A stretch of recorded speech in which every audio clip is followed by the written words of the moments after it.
गायत्री विद्यापीठ उच्च माध्यमिक विद्यालय सांसद के यूट्यूब चैनल पर आप सभी का पुनः हार्दिक स्वागत है। आज हम 12th क्लास एग्रीकल्चर केमिस्ट्री का 9वां पार्ट डिस्कस करने जा रहे हैं।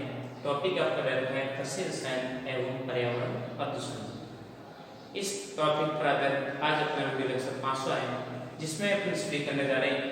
हो सकता नंबर में आपके ऊपर से पिछले मैं भूल गया 3 नंबर दे दिया था, तो वीडियो आज अपना वीडियो लेक्चर रिलीज हो रहा है, वो 500 वीडियो लेक्चर है, जिसमें अपन स्टडी करेंगे कि पर्यावरण कृषि रसायन के बारे में अपने विस्तार रूप से स्टडी की। और फिर आज अपन देखेंगे पर्यावरण प्रदूषण की क्या होता है प्रोसेस। तो पहले पर्यावरण को अपन स्टडी कर रहे हैं और फिर बाद में प्रदूषण, और फिर बाद में प्रदूषण के अंदर अलग अलग प्रकार के प्रदूषण दे रखे हैं, उसको एक एक को अपने एक व्यवस्थित रूप से स्टडी करेंगे। ये पार्ट आपके एग्जाम के दृष्टि से 8 नंबर का बता रखा है। कितना? 8 नंबर का अंक भार आप देखें तो आपको पहले भी मैंने बताया होगा कि अंक भार है इसके कितना 8 नंबर। देखिए तो मैक्सिमम कभी एक बार तो इस पे बेस पे टॉपिक बनता है और मैक्सिमम क्वेश्चन पर्यावरण प्रदूषण पर ही आपका एग्जाम में क्वेश्चन मेंशन होता है। कभी एक बार प्रभावित करने वाला घटक या प्रदूषण के इफेक्ट या रोकथाम के उपाय, ऐसे नॉर्मल सा टॉपिक आता है। और पर्यावरण को आप जन्मजात से पढ़ते आ रहे हैं और अपन को सभी को नॉलेज भी पर्यावरण प्रदूषण होता क्या है, पर्यावरण क्या होता है, तो बेसिक घर से जब नॉर्मली सब जानते भी है। जरूरी मैं आगे मैं बताऊँ आपके अकॉर्डिंग भी आप इसमें मेंशन कर सकते हैं। और नॉर्मल सा टॉपिक है पर्यावरण प्रदूषण पर आधारित। देखिए पर्यावरण, पहले पर्यावरण शब्द को अपन स्पष्टीकरण कर रहे हैं। पर्यावरण का सामान्य अर्थ होता है हमारे आसपास पाया जाने वाला वातावरण या हमारे आसपास चारों ओर पाया जाने वाला आवरण ही क्या है, पर्यावरण। हमारे चारों ओर, हमारे आसपास चारों ओर पाया जाने वाला आवरण ही क्या है, पर्यावरण। जब आप बात रही आसपास पाया जाने वाला फैला हुआ आवरण, ये क्या है, पर्यावरण। अर्थात परि प्लस आवरण, परि प्लस आवरण से मिलकर बनता है पर्यावरण। ये यन संधि का उदाहरण देखिए यन संधि परि प्लस आवरण ई प्लस मिलकर ये का निर्माण होता है और पर्यावरण बन जाता है। पर्यावरण के मुख्य 2 घटक होते हैं, एक तो जैविक घटक होते हैं और एक होता है अजैविक घटक। जैविक घटक के अंतर्गत आते हैं पेड़ पौधे जीव जंतु तथा अजैविक घटक के अंतर्गत आते हैं निर्जीव, जैसे जल, वायु, मृदा, ताप, पहाड़, स्थल, नदियां, झीलें, ऐसा सारे क्या आ जाएंगे, अजैविक घटक। पर्यावरण जगत का एक नियमक बताया गया।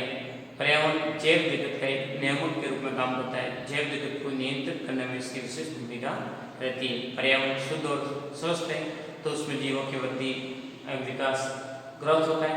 और थोड़ा सा पर्यावरण डायरेक्ट इफेक्टेड हो जाता है तो जीवों का डायरेक्ट इफेक्ट पड़ता ही है और उनका प्रभाव क्या होता है, उनकी वृद्धि का सारी प्रक्रिया क्या रुक जाती है। लेटेस्ट में जैसे देखिए पर्यावरण प्राकृतिक प्रकोप है, प्राकृतिक परिघटनाएं। पर्यावरण एक प्राकृतिक उपकार के रूप में माना जाता है, प्राकृतिक बताया जाता है। और इसमें किसी भी प्रकार से डायरेक्ट प्रदूषण हो जाता है, कोई किसी प्रकार की फैक्ट्री इफेक्टेड हो जाते हैं तो जिससे पर्यावरण क्या हो जाता है, प्रदूषित हो जाता है। तो देखिए अपन देखते हैं बेसिक वर्ड जो आपको मेट्रो अपडेट करवा रखा है उसको एक एक चीज को अपन व्यवस्थित रूप से समझिए। देखिए पहले परिभाषा क्या रहती है, अलग अलग वैज्ञानिकों ने अलग अलग परिभाषा पेश की, परंतु सभी का सार आपको बता रखा है। वो सार आपके मैंने ऊपर रिप्रेजेंट कर रखा है कि हमारे चारों ओर पाए जाने वाला आवरण जो सजीवों के लिए क्या है, विशेष महत्वपूर्ण आधार प्रदान करता है। देखिए जर्मन विद्वान ए हिटिंग के अनुसार क्या परिभाषा प्रस्तुत की गई कि जीवन की परिस्थितियों के समस्त तत्वों या घटक मिलकर ही पर्यावरण या वातावरण निर्मित करते हैं या पर्यावरण कहलाता। जीवन यापन करने के लिए अपन डायरेक्ट इनडायरेक्ट ओनली फॉर सजीवों पे ओनली फॉर द डिपेंडेंट, तो क्या निर्जीव मान लो वस्तु की जरूरत नहीं पड़ती क्या? अपन को सजीव से पहले निर्जीव वस्तु जल चाहिए, हवा चाहिए, मृदा बैठने उठने के लिए चाहिए। तो इसमें से किसी भी एक घटक भी आप में से डिस्टर्बेंस हो जाता है तो उससे अपने सजीव पूरा जीवन मंडल क्या होता है, प्रभावित हो जाता है, जैव मंडल क्या होता है, इफेक्टेड हो जाता है। तो बेसिकली आप इन चीज़ों को, छोटी छोटी चीज़ों को आप जानते भी हैं कि किसी भी सजीव की अपनी कल्पना करनी है तो इन सभी का संतुलित अवस्था होना नेसेसरी बताया गया है। तो बताया कि फिटिंग के अनुसार परिभाषा क्या है कि जीवन की परिस्थितियों के समस्त घटक मिलकर ही पर्यावरण कहलाता है। जीवन के समस्त घटक या तत्व। और टांसले के अनुसार क्या बता कि प्रभावकारी दिशा का वह संपूर्ण योग जिसमें जीव रहते हैं, प्रभावकारी दिशाओं का सभी दिशाओं का योग कर लें कि मान लो जिसमें जीवन यापन करने के लिए सारे घटक मिलते हैं, उन सभी को मिलाकर ही पर्यावरण का निर्माण होता हुआ बताया गया है। अब बेसिक वर्ड आपने समझा तो इनके आधार पर आपको समझ आता है कि पर्यावरण है क्या, पर्यावरण प्रदूषण किस प्रकार से होगा, तो एक एक चीज को अपन डिस्कस करेंगे। तो अगला अपने बिंदु आ रहा है वो आपके हैं पर्यावरण प्रदूषण। पर्यावरण प्रदूषण क्या है, किस प्रकार से, उसको अपन डिस्कस कर रहे हैं। पर्यावरण प्रदूषण का सामान्य रूप में बताऊं तो क्या हो जाएगा, पर्यावरण में विभिन्न प्रकार के अजैविक तत्व या असामाजिक तत्व मिलने से पर्यावरण क्या हो जाता है, अशुद्ध हो जाता है, जिससे सजीवों पर उसका कुप्रभाव देखने मिलता है। तो क्या कहलाएगा, पर्यावरण प्रदूषित। तो देखिए पर्यावरण प्रदूषण को अपन डिस्कस करने जा रहे हैं, तो उससे पहले नॉर्मली वर्ड्स या नॉर्मल के बेसिक टर्म्स आपके दे रखे हैं, उसका एक बार स्क्रीनशॉट ले लीजिए, फिर आगे पढ़ने जा रहे हैं पर्यावरण प्रदूषण। देखिए आगे देखते हैं पर्यावरण प्रदूषण। पर्यावरण प्रदूषण क्या होता है उसको अपन डिस्कस करने जा रहे हैं।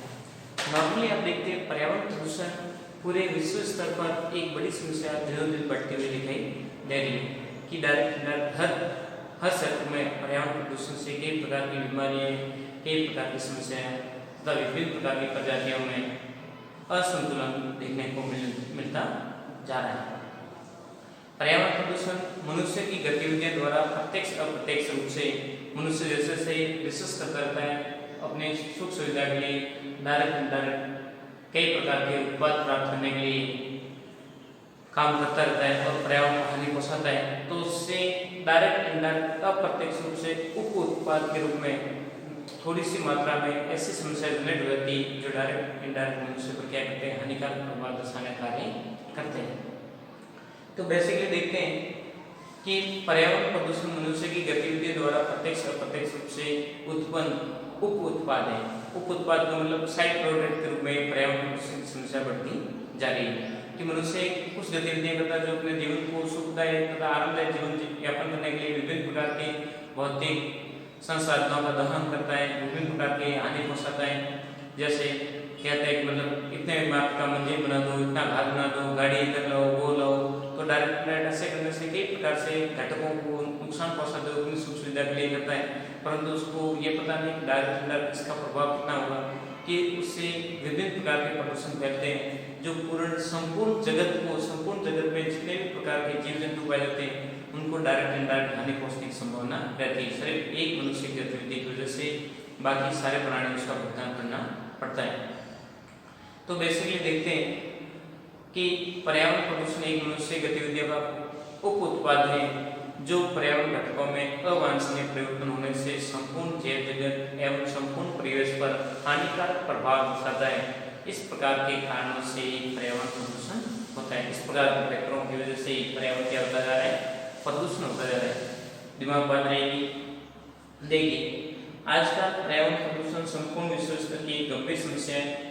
पर्यावरण को निम्न प्रकार से परिभाषित के लिए आपको परिभाषा के लिए बोले तो मैंने आपके सामने रिप्रेजेंट कर रखी है, उसी को आप डायरेक्ट मेंशन कर सकते हैं, परंतु थ्योरेटिकल मैटर के अकॉर्डिंग दे रखी है पर्यावरण प्रदूषण मनुष्य की गतिविधियों द्वारा प्रत्यक्ष अप्रत्यक्ष रूप से उत्पन्न उप उत्पाद है जो पर्यावरण में संपूर्ण घटक पर अधिकतम से अधिकतम विपरीत प्रभाव उत्पन्न करता है, जो ऊर्जा स्वरूप, विकिरण स्तर, रासायनिक, भौतिक संख्या, जैवों की संख्या आदि को डायरेक्ट इनडायरेक्ट में क्या करता है, प्रभावित करने कार्य करता है। पर्यावरण प्रदूषण की थोड़ी सी भी समस्या आपके सामने जनरेट होगी तो कई प्रकार के घटक होते हैं, उन सभी घटकों को क्या करते हैं, प्रभावित कर देता है।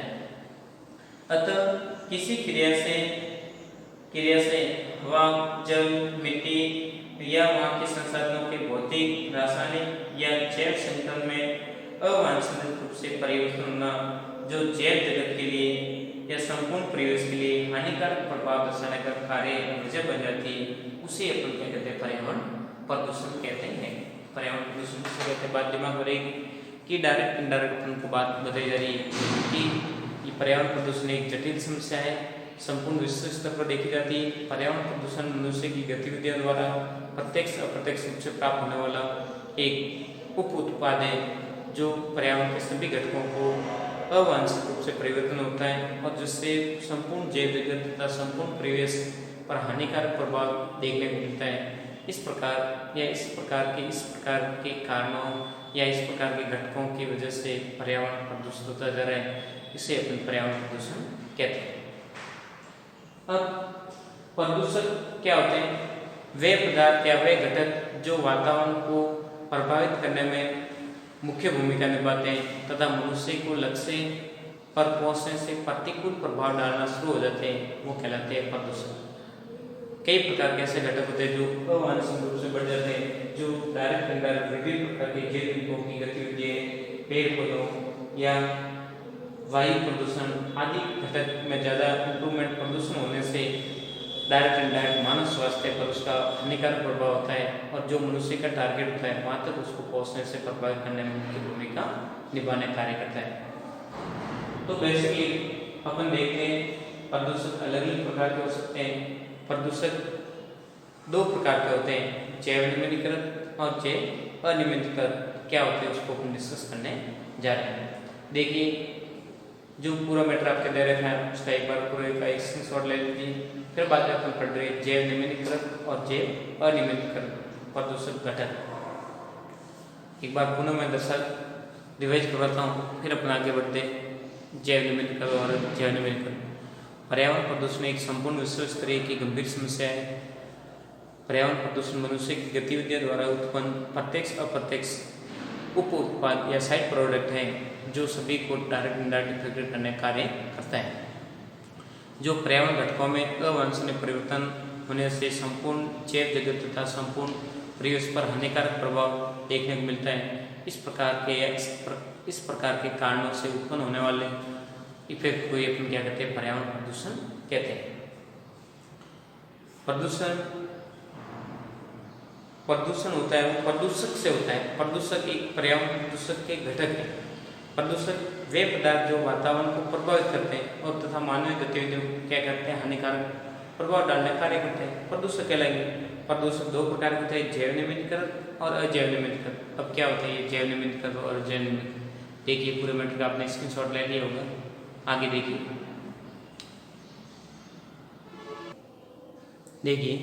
आगे आप पढ़ रहे हैं कि प्रदूषक दो प्रकार के होते हैं, एक तो जैव निम्नीकृत और दूसरे होते हैं अजैव निम्नीकृत। क्या होते हैं उसको अपन स्टडी करने जा रहे हैं। देखिए, न्यूमेरिकल बेस पे दे रखा है कि जितने भी प्रकार के आपके जैव निम्नीकृत प्रदूषक होते हैं वो क्या होते हैं? कार्बनिक पदार्थ होते हैं। कार्बनिक पदार्थों को इसके अंतर्गत रखा गया है। नॉर्मली आपके सामने रिप्रेजेंट कर रखा है कि इस प्रकार का प्रदूषक घटकों का सूक्ष्म जीवों द्वारा गठन किया जाता है, जैसे घरेलू उत्पाद, कूड़ा करकट, गोबर, मलमूत्र, जीवों के अवशेष, खाद्य पदार्थ आदि इनका क्या होता है? जीव द्वारा गठित हो जाता है। और अजैव निम्नीकृत सूक्ष्म जीवों द्वारा इनका गठन नहीं होता है।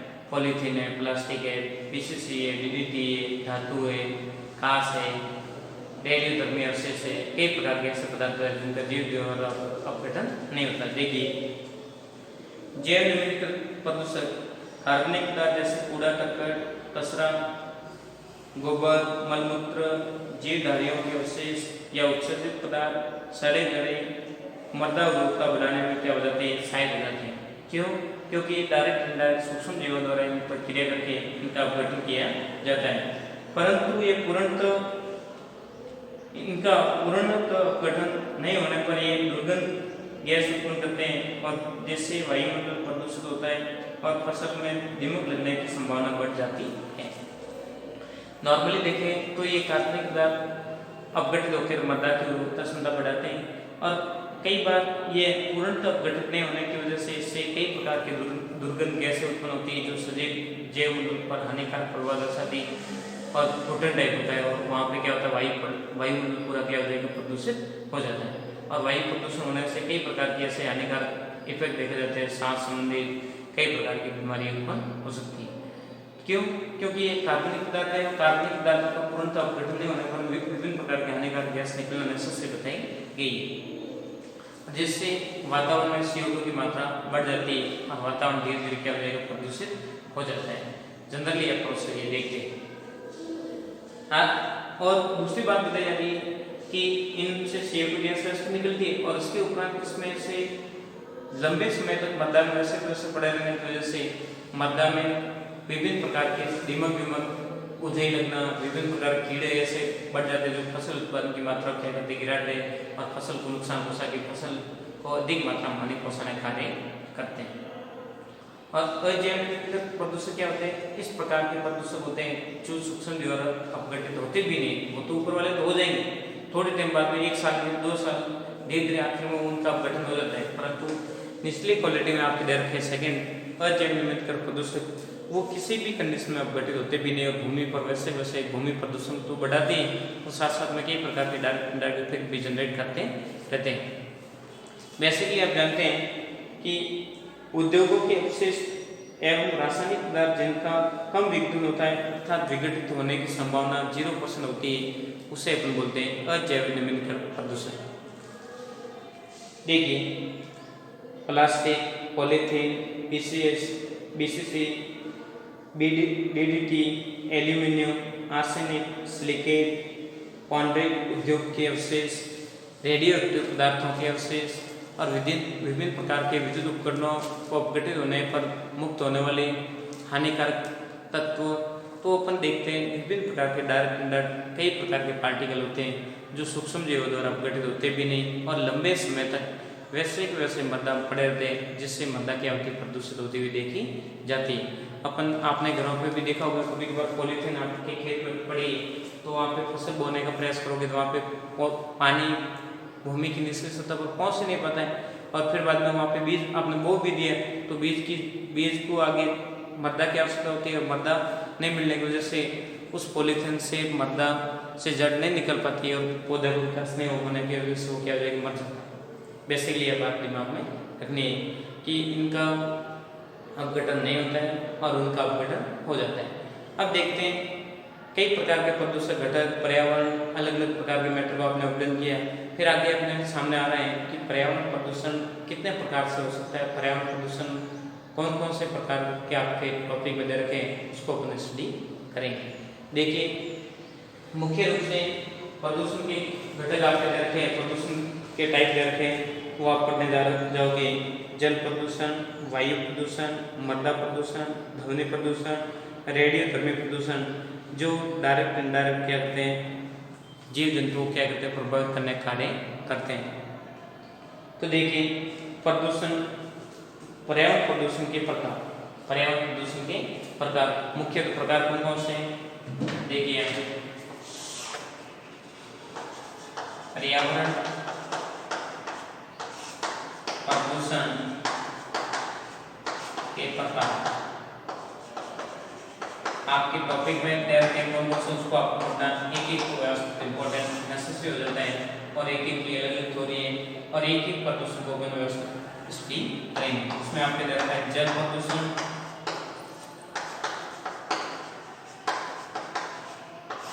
दूसरा है वायु प्रदूषण,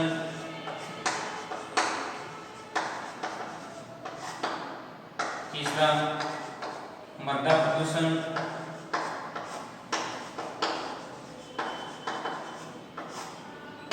ध्वनि प्रदूषण,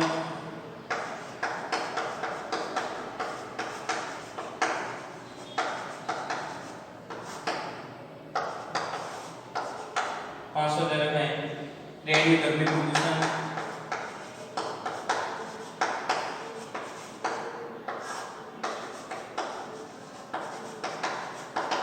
मुख्य रूप से एक 4-5 प्रकार के आपके प्रदूषण दे रखे हैं तो उसको एक के बारे में आपको स्टडी करना नेसेसरी हो जाएगा। तो 5 टाइप के आपके प्रदूषण दे रखे हैं, कौन कौन से?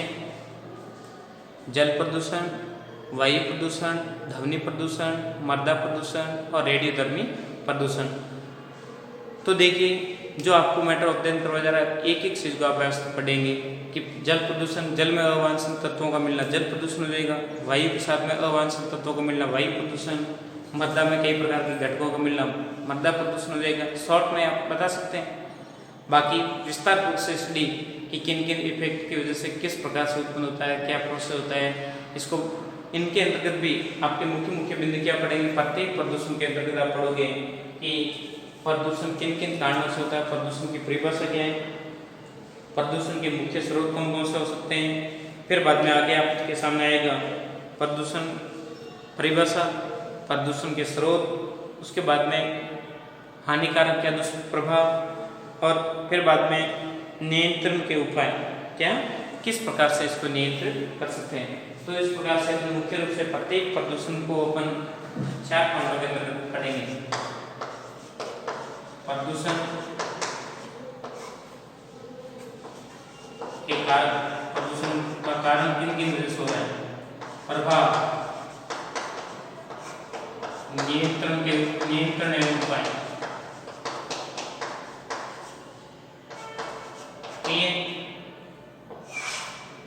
प्रत्येक प्रदूषण के एक के अंतर्गत इसलिए करेंगे। तो कल हम पढ़ेंगे जल प्रदूषण की बात हम करेंगे। जल प्रदूषण किस प्रकार से होता है, क्या इसके इफेक्ट है, इसको अपन एक एक से विस्तार से स्टडी करेंगे। तो आज आपने देखा कि नॉर्मल सा पर्यावरण प्रदूषण होता है क्या है, पर्यावरण के बारे में काफ़ी चीज़ों को आपने स्टडी किया कि पर्यावरण के घटक कौन कौन से होते हैं, पर्यावरण किसे कहते हैं, पर्यावरण की क्या परिभाषा है, अलग अलग वैज्ञानिकों ने क्या परिभाषा प्रस्तुत की, और जैविक घटक कौन कौन से होते हैं, जैव जगत के अंतर्गत कौन कौन आते हैं, पेड़ पौधे था, जीव जंतु, और अजैव जगत के अंतर्गत कौन से आते हैं, अजैविक घटक के अंतर्गत। फिर बाद में उसके बाद में अलग अलग घटकों में असंतुलन पैदा होने की वजह क्या है, फिर बाद में पर्यावरण प्रदूषण की परिभाषा, और प्रदूषक के घटक, प्रदूषक कितने प्रकार के होते हैं। तो काफ़ी चीज़ों को आपने डिस्कस किया। तो उसके अकॉर्डिंग आपको समझ आता है कि नॉर्मल सा टॉपिक दे रखा है पर्यावरण प्रदूषण, एकदम बेसिक 0 लेवल से आप पढ़ोगे। तो एक बार इस पार्ट को आपने व्यवस्थित, प्रत्येक वीडियो लेक्चर को आपने व्यवस्थित से देख लिया, तो आपके कंफर्म 100% कंफर्म हो जाएगा कि वापस पार्ट को रिवाइज करने की जरूरत नहीं पड़ेगी। एक बार आप व्यवस्थित रूप से इस पार्ट को पढ़ लेना, तो आप काफ़ी मैटर आपको अपडेट हो जाएगा कि क्या दरख्त था, क्या टॉपिक है। तो सारी चीज़ें आपकी एकदम क्लियर के साथ समझ में आ जाएगी। इससे पहले देखा था कृषि रसायन के बारे में, 4-5 प्रकार के रसायन हैं, उनके बारे में आपने अध्ययन किया कि कीटनाशी क्या होते हैं, उर्वरक क्या होते हैं, कीटनाशी क्या होते हैं, कीट नियंत्रक क्या होते हैं, पादप वर्धक नियामक क्या होते हैं, जैव कीटनाशक क्या होते हैं, जैव वर्धनाशक क्या होते हैं। तो काफ़ी चीज़ों को आपने डिस्कस किया। तो उसमें भी आपने काफ़ी अध्ययन करने पर आपको समझ आता है कि अलग अलग प्रकार के उर्वरक होते हैं जो फसल उत्पादन की मात्रा को प्रभावित करते हैं, पोषक तत्व देते हैं। तो काफ़ी चीज़ों को आपने देखा। तो कृषि रसायन का मैटर अलग है और पर्यावरण प्रदूषण का अलग है। इन दोनों को साथ में क्यों दे रखा है कि वर्तमान समय में अत्यधिक प्रकार के कृषि रसायन ऐसे होते हैं जिनका आवश्यकता से अधिक मात्रा में प्रयोग करने से मृदा पर और वायु पर और जल पर इसके प्रदूषण के इफेक्ट देखे गए, और उसी की वजह से इन दोनों को टॉपिक को क्या दे रखा है साथ में आपको मेंशन करके दिया हुआ है। तो एक एक चीज़ को अपन क्लियरिटी के साथ समझेंगे।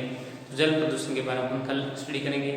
इम्पोर्टेंट बात ये कि गायत्री विद्या मंदिर यूट्यूब चैनल को आपने सब्सक्राइब नहीं किया है तो सब्सक्राइब करें, लाइक करें, ताकि अपलोड होने वाले नए वीडियो तथा नया नोटिफिकेशन आपको मिलता रहेगा, ताकि आपकी पढ़ाई कंटिन्यू बने रहे। किसी भी प्रकार का कन्फ्यूजन या डाउट या प्रॉब्लम हो तो डायरेक्ट इनडायरेक्ट उस चीज़ का समस्या समाधान कर सकते हैं। जितना मैटर आपको दिए जा रहे हैं हर चीज़ को आप व्यवस्थित रूप से स्टडी करें। कोई भी मतलब चैप्टर को ऐसा नेगलेक्ट नहीं करें कि मतलब ये तो हमें आता है और बिल्कुल देखने की जरूरत नहीं है।